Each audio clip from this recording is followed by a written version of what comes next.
नमस्कार दोस्तों, citizen voice show में आप सबका स्वागत है। क्या आप जानते हैं हेमकुंड साहब के पवित्र स्थान को लेकर फिर से एक नया विवाद उत्तराखंड में खड़ा किया गया और ये विवाद ना तो उत्तराखंड बनाम पंजाब का है, ना ही ये स्वाभिमान बनाम सियासत का मुद्दा है।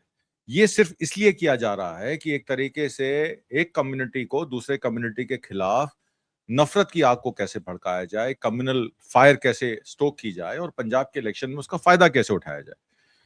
कौम को भी अपने गलत तत्वों को कानून के सामने लाकर देना चाहिए। अगर मान लीजिए निहंगों की गलती है तो निहंगों को अपनी गलती मान लेनी चाहिए। अगर डेरा में गुरुद्वारे के प्रबंधन में कोई गलती थी तो उनको अपनी गलती मान लेनी चाहिए।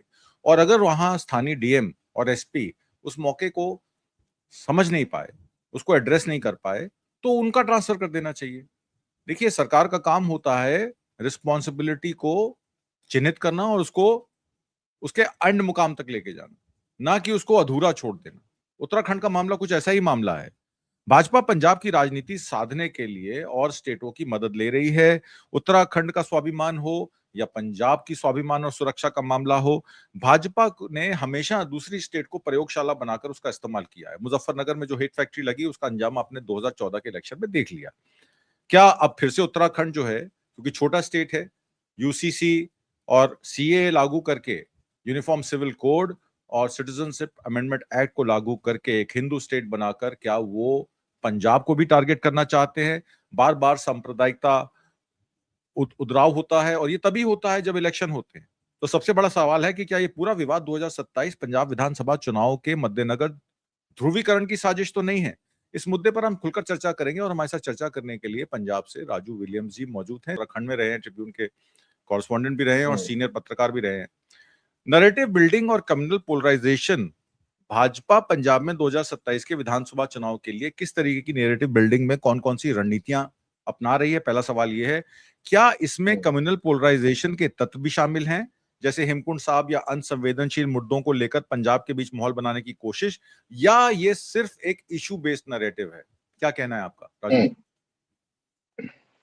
देखिए, आपने जो प्रस्तावना हमें बोला है, आपने तो मेरे सवाल का जवाब खुद ही दे दिया है कि ध्रुवीकरण, कि एक कम्युनिटी को दूसरी कम्युनिटी। तो हम ना भूलें कि भाई उत्तराखंड का जो चुनाव है वो फरवरी 2027 से 5 जो प्रदेश है उनके साथ, जिनमें पंजाब भी, पंजाब, यूपी, उत्तर प्रदेश और उत्तराखंड और दूसरी स्टेट से 5 चुनाव होने से, ठीक है। और बिल्कुल सही आपने बात करी है कि ध्रुवीकरण। अब पंजाब का उत्तराखंड का इलेक्शन जो है वो ड्यू है फरवरी 2027 में। तो इसमें होता क्या है कि एक तो होता है कि प्रयोजित तरीके से काम करना, और दूसरा होता है कि वो जो रणनीति है जो ध्रुवीकरण वाली, बहुत सारी ऐसी घटनाएं संभावक तौर पे घट जाती हैं जिनको बाद में उनका शोषण किया जा सकता है जो रणनीति है उसके मुताबिक। लेकिन ये जो हुआ है, घटना हुई है, इसको मैं मानता हूं कि ये एक ऐसी घटना है जो हो गई, ठीक है जी। मामूली वो बाजार के अंदर, मार्केट के अंदर गाड़ी के साथ बाइक, वो जो भी पार्किंग और दूसरा है वो तो दोहराने की जरूरत नहीं है। हमारे सुनने वाले उनको जानकारी है इस सब चीज की। तो वहां से हुआ, लेकिन बाद में ये रंगत और हुई है। देखने वाली बात यह है कि पंजाब में भी क्योंकि चुनाव हो रहा है, तो बहुत ऐसी श्रोमणी अकाली दल पंजाब में एक बहुत बड़ी पॉलिटिकल पार्टी है। और ना सिर्फ श्रोमणी अकाली दल बल्कि उसके साथ जो उससे टूट के एक नए जो है पार्टियां या गुट बने हैं और वो तैयारी कर रहे हैं चुनाव लड़ने की 2027 में। वो सिमरनजीत सिंह मान का अकाली दल भी है, एक नया जो अमृतपाल सिंह जो है उनका एक अकाली दल वारिस पंजाब भी उसका नाम है। एक उसी में से श्रोमणी अकाली दल से निकला है अकाली दल पुनः सुरजीती, जो बहुत बड़ा एक सेक्शन है श्रोमणी अकाली दल से निकल के, और वो अकाली दल के, और वो चुनाव लड़ने की तैयारी में। और विशेषकर जो वारिस पंजाब में उन्होंने तो कर दिया, वो तो खुद इलेक्टेड है, वो जेल के अंदर है अमृतपाल सिंह। इसकी लेकिन इसकी अगुवाई कौन कर रहा है? जो नया अकाली दल बना है, इसकी अगुवाई कौन कर रहा है? देखिए, उसमें उनकी एक है कि भाई एक तो है उनके पिताजी खुद, ठीक है, और दूसरा है मनप्रीत सिंह याली, जो 2-3 बार के विधायक रह चुके हैं, अकाली दल के साथ थे।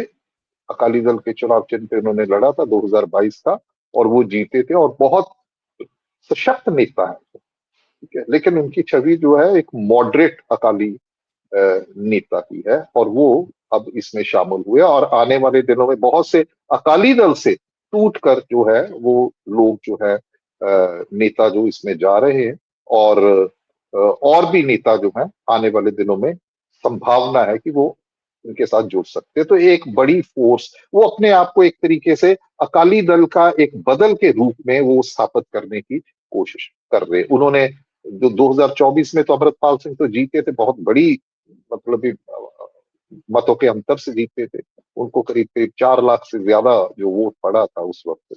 और उसके बाद उन्होंने इसी विधानसभा जो खडूर साहब का उनका लोकसभा का था क्षेत्र, उसी का एक क्षेत्र विधानसभा का तरनतारन, उसमें से उन्होंने एक उपचुनाव हुआ था, वो भी लड़ा था, लेकिन वो तीसरे नंबर पे रहे थे अकाली दल के बाद। फिर भी 15,000 के करीब वो वोट ले गए थे।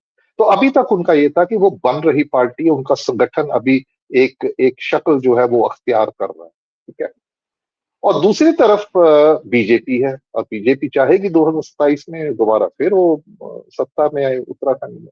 लेकिन यहाँ पे जो बीजेपी की रणनीति जो पंजाब में है, वो ये है, क्योंकि ये सिख बहुल प्रदेश है, तो बीजेपी यहाँ पे हिंदू और सिख जो यूनिटी का जो एक बना के आधार बना के वहां पे चुनाव लड़ रही है। और उन्होंने, चाहे अकाली दल के साथ उनका गठबंधन जो है वो रस्मी तौर पे नहीं हुआ है, लेकिन गैर रस्मी तौर पे वो उन्हीं के साथ में। और यहाँ पे ये संभावनाएं जताई जा रही हैं, चर्चाएं हो रही है कि ये हो सकता है कि ये पोस्ट पोल अलायंस जो है वो कर ले, कि चुनाव के बाद क्या बनता है, ताकि वो सरकार बनाने की स्थिति में है। बहरहाल अकाली दल और बीजेपी का पंजाब में गठबंधन ओपनली ऑफिशियल ना होने की भी बड़ी वजह है, क्योंकि जब किसान आंदोलन हुआ 2020-21 का, तो वो पूरे का पूरा जो, क्योंकि पंजाब का जो किसान है वो नियत मतलब ऑलमोस्ट मेजोरिटी है जो है, वो है कि वो उनकी धार्मिक पहचान वो तो है सिख, लेकिन इसके साथ साथ उनकी एक जातीय पहचान है कि वो जट सिख है। और तीसरा है कि वो पेशे से वो किसान, ठीक है। तो वो वोट बैंक जो अकाली दल से दूर चला गया था, क्योंकि अकाली दल ने तो बहुत मतलब देर तक इन तीन जो जो कानून थे उनके पक्ष में अकाली दल खड़ा रहा, तो उसकी एक प्रतिक्रिया हुई जिससे उनका आधार जो है वो उनसे खिसका वहां पे, ठीक है जी। और उसका 22 में जो अकाली दल का हशर हुआ है कि ये मात्र 3 मतलब इस सीटों पे सिमट के रह गए, और इनका वोट बैंक भी 18% के करीब रह गया, मैं इसमें नीचे एक आ गया, इंटरवेंशन ठीक देना है। चाहता हूँ। मैं ये जो एक इंटरवेंशन देना चाहता हूँ छोटी सी, वो ये कि प्रकाश सिंह बादल की जो अकाली दल थी, वो किसानों के मुद्दों को लेकर, गांव के मुद्दों को लेकर, देहात के मुद्दों को लेकर, पिंड के और जट की अस्मिता के मुद्दों को लेकर वो एक सक्रिय भूमिका में थी। उनके जाने के हम्म, बाद, सुखबीर बादल के आने के बाद अकाली दल कमजोर हुआ है, क्योंकि वो अर्बन हम्म, एरियाज में सीमित रह गया। वो उसकी विलेज पॉलिटिक्स खत्म हो गई। उसकी एक जो सामूहिक उसकी जो एकता थी, वो कहीं न कहीं आप खुद ही कह रहे हैं, अकाली दल के अलग-अलग दल बन गए हैं। अब उसमें कोई अकाली दल अलग हो गया है, कोई अकाली दल अलग हो गया है, और इनकी व्यापक यूनिटी अब होना मुश्किल है। भाजपा ऐसे में एक सेंट्रलिस्ट और समावेशी अप्रोच, जैसे आपने कहा कि हिंदू का जो पंजाब का हिंदू है और पंजाब का सिख है, उसकी व्यापक एकता की बात कर रही है। अब हिंदी बेल्ट का हिंदू और पंजाब के हिंदू में थोड़ा-सा अंतर मुझे जो दिखाई दिया, मैं 15 साल क्योंकि रहा हूँ वहाँ, कि पंजाब का हिंदू पहले पंजाबी है, बाद में हिंदू है। हिंदी बेल्ट का हिंदू का और पंजाब के हिंदू का ये एक बुनियादी अंतर है। पर इसी में डेरे भी आ जाते हैं। अब डेरों के साथ एंगेजमेंट एक सिंबॉलिक आउटरीच है, या वाकई ही ये आने वाले इलेक्शन में भारतीय जनता पार्टी के डेरे मदद करने वाले हैं? इस पर भी जरा प्रकाश डालिए थोड़ा-सा। इस पे मैं बाद में बात करता हूँ, लेकिन पहले मैं अपनी बात उत्तराखंड में जो हुआ है, एक ट्रिगर जी, हुआ है, उसको आधार जी, बना के उसका क्या असर जो हो सकता है, और उसमें क्या रणनीति जो है हो सकती है, कि क्या ये वही ध्रुवीकरण वाला, मैं उस पर थोड़ा सा उसको जोड़ना करिए। चाहता हूँ, जो मुख्य ठीक, सवाल था आपका और जिसकी पंजाब ठीक, में भी चर्चा है यहाँ पे। सुखबीर सिंह बादल ने एक्स के ऊपर पोस्ट किया कि भाई ये जो हुआ है, ज्यादती हुई, हमारे सिख नौजवान थे उनके साथ उत्तराखंड में हुआ है, ठीक है। और जो अकाली दल वारिस पंजाब के हैं, तो उनके ये जो मैं मनप्रीत आली जो है विधायक हैं, उनका एक शिष्टमंडल जो है वो उत्तराखंड पहुंच गया। उन्होंने वहां के डीजीपी जो हैं उनके साथ भी मुलाकात की और उन्हें अपना पक्ष रखा। तो वो क्या कर रहे हैं कि भाई जो पंजाब में कि भाई ये सिख जो नौजवान है उनके साथ ये ज्यादती हुई है। उनको लगता है कि ये ऐसा करना उससे उनको पंजाब के अंदर जो सिख वोटर हैं उसमें एक उनको एक ट्रैक्शन मिल सकता है उसके। दूसरी तरफ बीजेपी के लिए समस्या क्या है यहाँ पे कि वो इसको एक स्तर तक लेके जाना चाहेगी या लेके गई है कि जहां पे ये हो कि भैया जो उत्तराखंड के जो है, क्योंकि वोट तो उत्तराखंड वालों ने देनी है ना वहां पे, कि वो लोग जो है उनमें भी ये जाए कि देखो हम आपके हितों की रक्षा करने वाले हैं। ठीक है, तो ये सिख बनाम हिंदू वाला करेंगे भी और करेंगे नहीं भी, उसको एक तरीके से एक टाइट रो क्यों, क्योंकि अगर वो बिल्कुल ही इनके विरोध में खड़े हो जाते हैं, इस घटना को लेकर सिख समुदाय के खिलाफ हो जाते हैं, तो उसका खमियाजा बीजेपी को यहाँ पे पंजाब में भुगतना पड़ सकता है।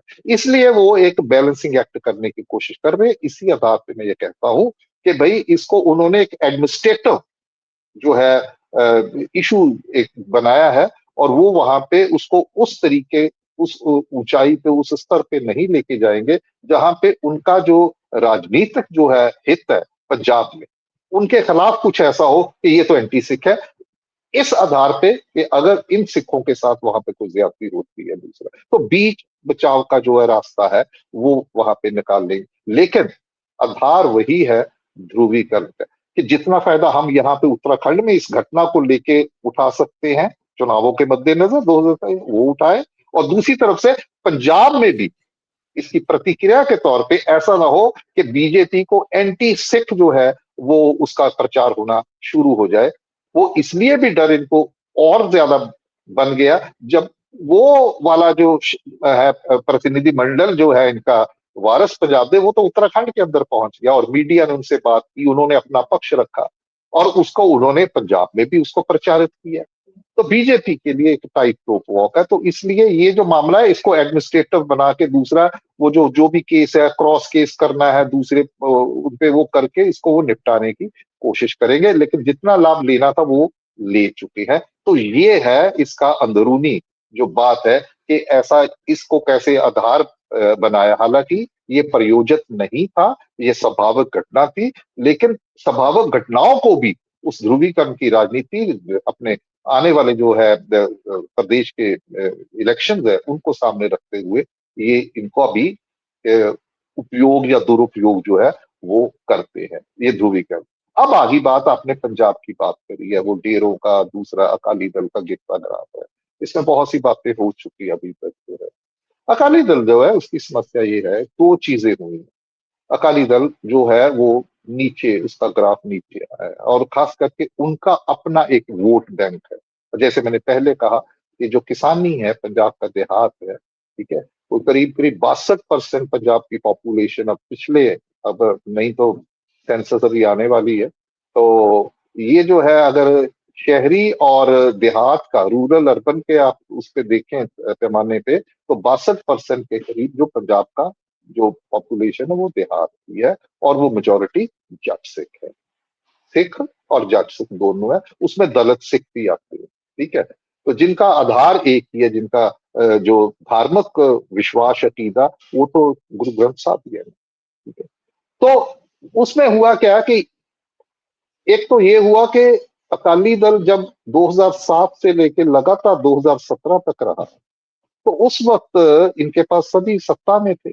तो कुछ ऐसी घटनाएं हुई हैं जैसे सेक्रिलेज या बेअदबी की घटनाएं इनके टाइम पे, जो ये जो सिरसा वाला जो है ना डेरा जो है जिसके वो राम रहीम है राम जो रहीम। अब जेल में है, ठीक है जेल में है और उसको पैरोल पे है अभी तो पैरोल पे बाहर है। हरियाणा परोल तो अपना आतमजीत जी उनको मतलब क्या कहते जब हैं वो चाहे तो मिल रूल है उनके लिए, अपवाद नहीं है। पता नहीं कितनी बार वो पैरोल पे बाहर आ जाते हैं और यहाँ पे ये भी चर्चाएं होती हर बार पैरोल पे भी इनको पैरोल क्यों मिल जाती है। तो उसका भी एक राजनीतिक कारण जो है वो है उसमें। तो उनकी एक संख्या है वहां पे, उनके जो शिष्य है उनको फॉलोअर्स है उनकी यहाँ पे। तो उनको ऊपर लगा, उन्होंने के गुरु ग्रंथ साहब की जो है वो बेइज्जती की है, और बहुत मतलब इस कदर की कि आप सिखों को तो छोड़े, कि जो पंजाब में दूसरे समुदाय के लोग हैं उनको भी उसका एक जिसे कहते हैं कि भावनात्मक तौर पे उनको क्या आहत कहेंगे है, आप, आहत एक चोट, आहत एक हुए, आघात पहुंचा है कि भाई ये गलत आघात बात है, है, आहत। ऐसा नहीं होना चाहिए। क्योंकि जो जो सिखिज्म है वो एक बहुत उदारवादी, लिबरल, मतलब भी है एक यूनिवर्सल वेलफेयर जो है कि जो है उसका आधार जो है, उनका सिद्धांत उसके ऊपर टिका हुआ है। ठीक है, बहुत उस तरीके से हम कह सकते हैं कि वो सेक्युलर भी है, हालांकि कहने की जरूरत नहीं है। ठीक है जी। तो उसके चलते वो बहुत से लोग, मतलब भी ना सिर्फ सिख जो है बल्कि दूसरे भी है, उनकी भी एक आस्था है उनमें, तो उनको एक आघात पहुंच। तो अकाली दल के साथ जो सिख समुदाय है उसकी यही सबसे बड़ी शिकायत रही कि आप जब सत्ता में थे तो आपने इनको रोका क्यों नहीं, पकड़ा क्यों नहीं? आपके पास पुलिस, आपके पास जांच एजेंसियां हैं स्टेट की, तो आपको पकड़ना चाहिए था। और इतना उसके सारे साक्ष्य मौजूद है, ऐसा तो नहीं है कि कहीं बाहर से लोग आए हैं, तो यहाँ के लोग हैं। ठीक है, तो उसके चलते एक बहुत बड़ा रोष जो है इनके इनके खिलाफ उत्पन्न हुआ है। और उसके बाद इन्होंने बजाय कि सिख समुदाय की भावनाओं को समझने के लिए, उसके बाद वहां पे वो सिख जो है इसके लिए डिमांड कर रहे थे, तो वहां पे वो धरना लगाया हुआ था कोट कपूरा और दूसरी जगहों पे, तो वहां पे फायरिंग हुई है, उसमें 2 सिख जो है वो भी मारे गए। अकाली दल की सरकार सिखों की नुमाइंदगी करती हो, और सिख वहां पे अपने एक जायज जो है मुद्दे के लिए वहां पे वो धरना लगाया हुआ है, अपना रोष प्रकट कर रहे हैं, आप उनके ऊपर गोली चला रहे हैं और उनको वो बंदे को, और फिर उसको ढकने की कोशिश की गई बकायदा। तो इस सब को मिला के एक बहुत बड़ा रोष उत्पन्न हुआ, जिसकी वजह से वो जो इनका वोट बैंक का आधार था वो इनसे दूर चला गया, खिसक गया, जो डिस्कनेक्ट हुआ। नंबर वन ये तो है भावनात्मक मुद्दे पे, धार्मिक मुद्दे पे इनकी जो एलिनेशन हुई है सिखों के बीच में। ठीक है। तो दूसरी बात यह है कि 2007 से लेकर 17 तक गवर्नेंस जो है के मामले में, उसमें भी कोई ऐसी चीज इन्होंने नहीं की है कि जिसे हम कहें कि बहुत बड़ा प्रशासन और शासन जो है, व्यवस्था इन्होंने पैदा की है। वो भी एक कारक है। और इसके लिए इन्होंने किया क्या कि ये वो वोट बैंक वाली राजनीति में पड़ गए, जिसमें डेरे आते, डेरे तो पंजाब में पहले से थे ऐतिहासिक तौर पे। ठीक है। तो वो इन्होंने डेरों के ऊपर वो करना चाहिए, जो जैसे बीजेपी पोल मैनेजमेंट करती है, सभी पार्टियां करती है, बीजेपी की ज्यादा तरीके से करती है, ज्यादा वो क्या कहते हैं, एक्सपर्टीज उनके पास ज्यादा है। ठीक है, साम दाम दंड भेद वो परवाह नहीं करते, लिहाज नहीं है। ठीक है। तो ऐसा ही कुछ इन्होंने किया। तो वो जो डेरा है, राम रहीम का जो डेरा है, वहां पे भी ये वोटें लेने गए हैं, और वो वीडियोस निकल रही हैं। और उस वक्त भी निकली थी कि राम रहीम बैठे हुए हैं, प्रकाश सिंह बादल खड़े हाथ जोड़े, सुखबीर बादल नीचे नीचे बैठे हुए हैं उनके। और इनके जो नेतागण हैं वो भी वहां पे जाके, क्योंकि ये जो डेरा है इसका मालवा का क्षेत्र है, जहां से पंजाब की टोटल 117 विधानसभा सीटों में से 69 सीटें जो है मालवा क्षेत्र की। तो इसमें इनका एक प्रभाव था। तो इनको तो वोट चाहिए थी, तो ये नेतागण जो अकाली दल के, दूसरी पार्टियों को भी जाते रहे, लेकिन अकाली दल के नेता जो है वहां पे गए, लोगों को पता चला, उनकी तस्वीरें सामने आई। तो ये सारा कुछ सिख समुदाय था, उसको ये पसंद नहीं आया। उनको लगा कि भैया आपने हमारे धार्मिक जज्बातों का जो है वो शोषण करते हैं, आप राजनीतिक शोषण करते हैं उनका। ठीक है, आप उन लोगों से वोट ले रहे हैं, उनके साथ मिल रहे हैं जिन्होंने हमारे धर्म, हमारे पवित्र गुरु ग्रंथ साहब, हमारे गुरु जो है उनकी बेअदबी की है। तो ये एक क्यूमुलेटिव इफेक्ट है जो अभी तक लगातार बरकरार चला आ रहा है। तो उसके मद्देनजर अब क्या कर रहे हैं कि जो डेरा का है, चाहे वो दलित का है डेरा, ठीक है, चाहे वो राधा स्वामी सत्संग जो ब्यास का है, पूरे पूरे विश्व से उनके पास उनके अनुयायी वहां पे आते हैं। और इसी तरीके से ये इनका सिरसा वाला जो हरियाणा में है, पंजाब के साथ ही लगता, ज्यादा दूर नहीं है, वहां पे इनका डेरा। और इनके बहुत सारे ऐसे अपने स्थान हर हर जगह पे पंजाब में बने हुए, जैसे राधा स्वामी जो है ब्यास वाले, उनका भी हर जगह पे उनका है, सत्संग होते हैं वहां पे। तो मोदी उसी साहब तो तरीके उनको से मिलने तो जाते हैं पंजाब में, जब भी हाँ, मोदी तो साहब जाते हैं वो अच्छा सबसे अच्छा, पहले अब राजभवन में। डेरे का जो महत्व है राजनीतिक तौर पे, ये जो चुनावों की राजनीति, इलेक्टोरल जो पॉलिटिक्स है, उसमें बहुत ज्यादा है। अब देखिए कि प्रधानमंत्री फरवरी में आ रहे हैं, और वो मोदी जी जाके डेरा सचखंड बल्ला जलंधर के पास है, जो दलित समुदाय जो है उनके लिए एक बहुत बड़ा आस्था का केंद्र है, वहां पे वो गए हैं, और वहां से गए और वहीं से वापस आए। तो उसका माने क्या था? और उनके जो धार्मिक जो मुखिया है, संत जो है, उनको इन्होंने पद्मश्री भी दिया हुआ, ठीक है। तो उनको डेरों को साधने की कोशिश है। तो यहाँ पे अब हो क्या रहा है कि भैया डेरों का प्रभाव तो उतना ही है, वोट्स तो उतनी है उनकी, नहीं प्रभाव ज्यादा। पंजाब पंजाब प्रभाव के अगर पैमाने पे देखें तो प्रभाव तो उनका पंजाब से बाहर है। लेकिन जब राजनीति की बात आती है तो जो वोट्स है वो तो सीमित ही है ना। तो अब अकाली दल को लगा कि भैया जो हमारा वोट बैंक था वो तो हमसे खिसक गया, तो हम किसी तरीके से ये जो डेरे जो है उनको साधें। तो वहां पे हम किसी एक जो हमारी क्या कहते हैं, एक मान्यता जो है वो बढ़े, और हम वोट ले सके। और उसी वोट बैंक के ऊपर निशाना जो बांध रखा है, वो बीजेपी ने भी बांध रखा है। और बीजेपी बल्कि यहाँ पंजाब में क्या कर रही है कि उनको पता है कि ये डेरे जो है इनकी वोटें बटेंगी।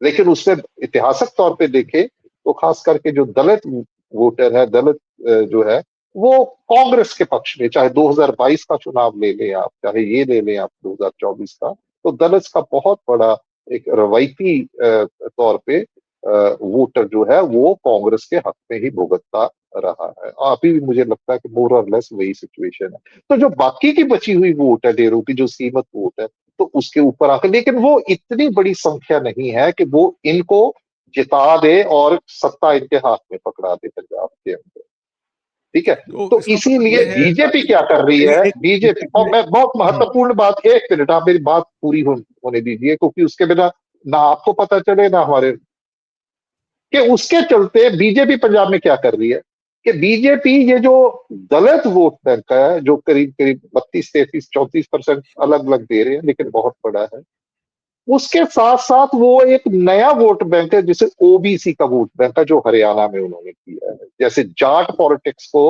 ओबीसी के आधार पे उन्होंने इररेलेवेंट हाशिए पे धकेल दिया, और वही कुछ प्रयास वो पंजाब में कर रहे ओबीसी। नायब सिंह सैनी जो मुख्यमंत्री, ओबीसी, लगातार वो पंजाब में हफ्ते में एक दिन आना ही आना, उन्होंने वो मैन टू मैन मार्किंग कर रहे हैं। वो जो ओबीसी के छोटे ग्रुप है उनको वो साध रहे, क्योंकि ओबीसी एक वोट बैंक के रूप में पंजाब में अभी तक किसी ये एक इसकी पहचान नहीं हो पाई, ये एस्टेब्लिश स्थापित नहीं हुआ है। लेकिन बीजेपी कर रही है, और उसकी वजह यह है कि जो दलित वोट बैंक है उसको क्या कहते हैं कि हम करें, न्यूट्रलाइज करें उसको, उसके प्रभाव को न्यूट्रलाइज करें, और ओबीसी के नाम पे एक नया वोट बैंक जो है वो हम खड़ा करें, ठीक खड़ा है। कर। और इसके लिए वो प्रयासरत है। तो दलित का जो वोट बैंक है, क्योंकि उनको पता है कि ये कांग्रेस के पक्ष में है रहा है, और उसमें कोई बहुत बड़ी सेंध जो नहीं लगा पाए हैं अभी तक बीजेपी, और ना लगने की मुझे लगता है कि कोई संभावना है, ठीक है जी, जिससे ये हो कि निर्णायक तौर पे जो दलित वोट बैंक है, और ये जो ओबीसी है ये भी कोई 31 32 ऑलमोस्ट, उनसे थोड़ा बहुत 1 2% ज्यादा कम हो सकता है। दलित जितना दलित का है उतना ही ओबीसी का है, लेकिन ओबीसी अभी स्थापित नहीं हुआ। बीजेपी उसको स्थापित करने की कोशिश कर रही है, ताकि वो डेरा का जो है, राजनीतिक पार्टियों का जो प्रयास है डेरा की वोट लेने के लिए, उसको कैसे न्यूट्रलाइज किया जाए, और उसको ओबीसी की शक्ल में वो बीजेपी जो है उसके ऊपर उसको मतलब ये कैश कर सके 2027 के चुनाव को लेकर। तो ये बीजेपी पंजाब में कर रही है, लेकिन इसके साथ साथ जैसे मैंने पहले कहा कि ये हिंदू सिख यूनिटी जो है उसका भी दे रही है, क्योंकि पंजाब में ये ध्रुवीकरण जो है वो वैसा नहीं हो सकता है जैसे पूरे भारत में। क्यों? क्योंकि पंजाब में जो मुस्लिम है, मुस्लिम्स आर नो थ्रेट, उनकी उनकी संख्या इतनी नहीं है। खास करके एक मलेर कोटला है जहां पे उनका वो जीतता है कैंडिडेट, मुस्लिम बहुल है। और दूसरी तरफ जो दूसरी अल्पसंख्यक जो समुदाय है वो है ईसाई लोग है।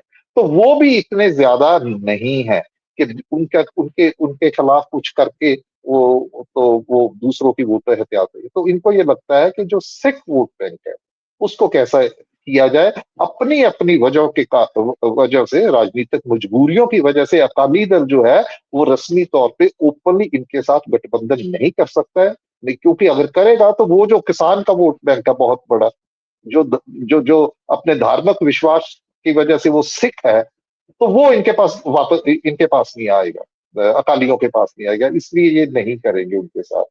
तो वो उस सूरत में पंजाब के अंदर एक नई किस्म का समीकरण है। धार्मिक आधार पे ध्रुवीकरण वो पंजाब में उसकी गुंजाइश नहीं है। क्यों? क्योंकि सिख, मुस्लिम और ईसाई इनका एक बड़ा ऐतिहासिक आपस में रहा है। पंजाब में कभी ऐसा हुआ भी नहीं है। पंजाब का जिसे हम कहते हैं कि वो काला दौर था जो है, उसके दौरान भी कोशिशें बहुत हुई है कि धार्मिक उन्माद जो है वो पंजाब में उत्पन्न करके यहाँ पे कोई दंगे फसाद, पंजाब ने कभी भी उस तरीके से बिहेव नहीं किया। पंजाब की इथॉस जो है वो मूल्यतः उदारवादी है, वो धर्मनिरपेक्ष है, वहां पे नहीं चलेगा। तो बीजेपी ये वाला काम नहीं कर रही है, क्योंकि ईसाइयों और मुसलमानों को तो उन्होंने मान रखा है। आरएसएस की विचारधारा आप भी जानते हैं कि भी ये हमारे वो है, दुश्मन है जो हिंदू राष्ट्र के आड़े आते हैं। तो अकाली जो है, जो सिख है, उनको तो कहते हैं कि ये तो हमारे अपने ही है, तो उनको वो कोऑप्ट कर रहे। तो अकाली दल के साथ वो गठबंधन ना करके उनकी जो रणनीति है कि जो जाट सिख चेहरे हैं, स्थापित चेहरे हैं दूसरी पार्टियों, खास करके कांग्रेस, क्योंकि कांग्रेस ही सत्ता में रही है, मेन पॉलिटिकल एडवर्सरी अकालियों का कांग्रेस ही रही है। तो उसमें से जो लोग हैं उनको अपने पाले में लाके, तो गठबंधन ना होने की सूरत में जो उनका जो अभाव है उसकी पूर्ति वो चेहरे लाके करे। और बड़े चेहरे जिसमें कैप्टन अमरिंदर सिंह हुए और बड़े बड़े चेहरे हैं। अभी वो केवल ठीक। सिंह ढिल्लों हैं जिनको इन्होंने बनाया अपना प्रदेश, पहली बार जट सिख को अच्छा। बनाया। वो मुझे 2 बार के कांग्रेस के विधायक है और वो जट सिख है। ठीक है जी। और जो सुनील जाखड़ है वो जट सिख तो नहीं है लेकिन जाट है, तो उनको उन्होंने फिर साइडलाइन कर दिया, क्योंकि उनको पंजाब में सिख जो वोट है वो चाहिए। तो उसको वो कर रहे हैं। बीजेपी की रणनीति है कि सिखों को साथ, हिंदू सिख यूनिटी का बना के, कि जी सिख गुरुओं ने हिंदुओं को बचाया। गुरु तेग बहादुर जी की बात करते हैं, जो तथ्यात्मक तौर पे चाहता है बिल्कुल सही है, लेकिन इनकी राजनीतिक मंशा वो वैसी नहीं है। तो ले दे के ये ध्रुवीकरण जो है धार्मिक, उसको छोड़ेंगे नहीं, उसका तड़का जरूर लगाएंगे पंजाब में। और वो कैसे लगाएंगे? वो कन्वर्जन के मुद्दे, धर्म परिवर्तन के मुद्दे को लेके, कि ईसाइयों के खिलाफ, कि सिखों में ये कहा जाए कि देखिए आप ये लोग ईसाई हो रहे हैं, ये सिखों का नुकसान कर रहे हैं। तो सिखों और ईसाइयों के बीच में एक दरार, कन्फ्लिक्ट पैदा करना, ये इनकी रणनीति है। जो ईसाई है उनकी तो गिनती बहुत कम है, वो तो बेचारे है ही नहीं इतने संख्या बल उनका। आपने ईसाइयों तो की वहां बात पे की तो बीजेपी अफोर्ड कर सकती है। आपने ईसाइयों की बात की तो एक बात और क्लियर कर दीजिए, क्योंकि समय हो चला है। मैं सेक्युलरिज्म पे बात करना चाह रहा था, अगले अंक में कर लेंगे, क्योंकि आज हम लोगों ने उत्तराखंड पे बात की, हमने डेरों पे बात की। सेक्युलरिज्म कंट्रोवर्सी एक बहुत बड़ी कंट्रोवर्सी है, उस पर हम अगले जी प्रोग्राम में एक 20 मिनट 22 मिनट की चर्चा करेंगे। ये चरणजीत सिंह चन्नी के बारे में पूछा जाता है, मुझे जब ये पूछा गया और मेरे पत्रकार बंधुओं ने पूछा, क्या वो अमृतसर जब जाते हैं चर्चेज में, क्या उन्होंने जो क्रिश्चियनिटी को कबूल कर लिया है? क्योंकि वो हालेलुया अरे वाले में जाते हैं। तो ज़रा बात क्लियर कर दीजिए वो भी। जी। ऐसा कुछ नहीं है। हुँ, जो नेता है, हुँ, हालेलुया, मजीठा का जो एरिया माझा का, वहां पे भी छोटे छोटे चर्चेस जो बने हुए हैं, वहां पे भी वोट है। सभी पार्टियों ने आतमजीत जी वोट लेनी, तो हुँ, उनके मंचों पे विक्रम मजीठिया जाके उनकी जो प्रेयर मीटिंग्स होती हैं इलेक्शन के दौरान, वहां पे जाते हैं ईसाइयों की, और वो भी हालेलुया बोलते हैं। राणा गुरजीत जो है कपूरथला, कपूरथला में एक बहुत बड़ा ओपन डोर चर्च है, जिसके संस्थापक वो एक जट सिख कन्वर्ट है, देओल फैमिली है। तो वहां पे उनकी सभाओं में जाते हैं, वहां पे भी वो हालेलुया बोलते हैं। राणा गुरजीत कांग्रेस के बड़े नेता हैं। सुखजिंदर सिंह रंधावा डेरा बाबा नानक से जो है विधायक रहे हैं, अभी तो गुरदासपुर के एमपी, गुरदासपुर में ईसाइयों की संख्या है, 4-5 सीट्स ऐसी हैं जहां पे एक निर्णायक वोट है उनका। तो वो उनकी जो ठीक। ऐसी सभाएं हैं, ईसाइयों की, उसमें जाते हैं, वो भी हाथ उठाते हैं उनके। तो ये वोट लेने वाला काम। मैं निजी तौर पे नहीं इस बात को पुष्टि कर सकता कि चरणजीत सिंह चन्नी है, लेकिन जब वो आप जाते हो, ठीक है, हाँ इतना जरूर है कि चरणजीत सिंह चन्नी ने जब पीएचडी कर रहे हैं तो उनके ये जो गाइड है, हुई इज अ क्रिश्चियन, ठीक है, तो स्वाभाविक तौर पे उनके साथ उठना बैठना जाना करना। तो चन्नी साहब भी मुझे लगता है कि इसीलिए जाते हैं कि भैया ईसाइयों की वोट जो है, क्योंकि ज्यादातर चन्नी साहब जो उनकी पहचान एक दलित सिख की है, तो पंजाब में जो ज्यादा जो कन्वर्शन हुआ इतिहासक तो आज के नहीं है, आजादी से पहले की भी है, ठीक है। ठीक। तो वो जो है दलित से ज्यादा लोग क्रिश्चियनिटी में कन्वर्ट हुए हैं, तो इसलिए ये उनको भी साथ, तो सो ये वोट साधने वाला बात है। उसमें सभी नेता जो है हर एक पार्टी के, अब मैं बीजेपी की बात बता दूं आपको, ताजा आपके मंच पे खुलासा कर रहा हूं कि बीजेपी का एक सिख नेता है, वो एक ईसाई धार्मिक हस्ती है, उनके पास गए और उनके से रिक्वेस्ट की है कि एक बच्चा है उसको एडमिशन दिलवानी है बेंगलोर की किसी क्रिश्चियन इंस्टीट्यूशन में जिसकी बड़ी मान्यता है, बड़ा रिप्यूटेड है। तो बीजेपी के नेता, वो बीजेपी की तो है, बीजेपी का हिस्सा है और नॉन नेता है, तो वो ईसाई उनके पास जा रहे हैं धार्मिक हस्ते बच्चे की कि एडमिशन के भैया आप लिए। सिफारिश करिए, मेहरबानी सिफारिश, आप ये छोड़िए हिंदू अपना कहने वाले। की बातें और, हाँ कहने की बातें और है व्यवहारिक दृष्टि से, लेकिन हाँ राजनीति करनी यही ध्रुवीकरण है। तो सीमित ध्रुवीकरण पंजाब में करेंगे, ध्रुवीकरण बीजेपी करेगी यहाँ पे, जातीय ध्रुवीकरण, ठीक है जी, दलित जी। Versus non, OBC versus other, ये करेगी ध्रुवीकरण शहरी और देहाती जो है वोटर है उनके बीच में, ये भी ध्रुवीकरण है। तो सिर्फ सांप्रदायिक बिल्कुल। आर्थिक ध्रुवीकरण का भी ये करेंगे, ये कर सकते हैं जी। आज की परिचर्चा ठीक, में भाग लेने धन्यवाद, के लिए राजू जी बहुत बहुत धन्यवाद। नमस्कार। Thank you. धन्यवाद, धन्यवाद।